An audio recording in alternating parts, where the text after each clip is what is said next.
Je vais vous partager une expérience difficile qui a eu lieu il y a quelques temps dans le cadre d'une formation en visioconférence. J'anime une visioconférence devant une vingtaine de personnes et à un moment donné, une personne met sa caméra en marche. J'explique un passage un peu compliqué, un petit peu scabreux et limite, et là je vois que la personne sourit.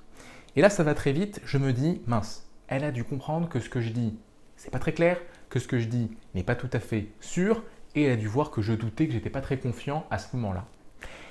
Quand je me dis ça, je tombe dans ce qu'on appelle l'effet télépathe. Un effet que nous avons tous déjà vécu, cette impression de savoir ce que les autres pensent, de pouvoir être dans leur tête et de pouvoir deviner leurs sentiments, leurs pensées. En vérité, vous comme moi, nous ne pouvons pas être dans la tête des autres. Et si nous avons parfois cette impression féroce, tenace de savoir ce que les autres pensent, parce qu'il y a cette mimique faciale, parce qu'il y a ce geste, parce qu'il y a ce mot, eh bien nous tombons dans l'effet télépathe, nous ne pouvons être autre chose que nous-mêmes, et donc je ne peux pas deviner ce que les autres pensent, je peux l'interpréter, mais je ne le saurai jamais. L'effet télépathe vient du fait que nous oublions souvent que le regard des autres n'est que notre propre regard que nous projetons chez les autres.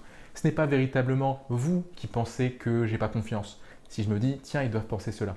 Si je me dis ça, c'est qu'il y a de fortes chances que je n'ai pas confiance et que je pense cela pour moi-même.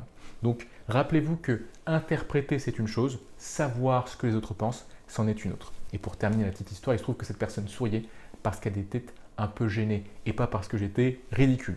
Donc, rappelez-vous de cela, le regard des autres n'est que mon propre regard que je projette chez les autres et vous dépasserez l'effet télépathe, surtout dans ces situations de tension que l'on a déjà tous connues et que l'on connaîtra sûrement encore bien des fois dans nos prochaines prises de parole.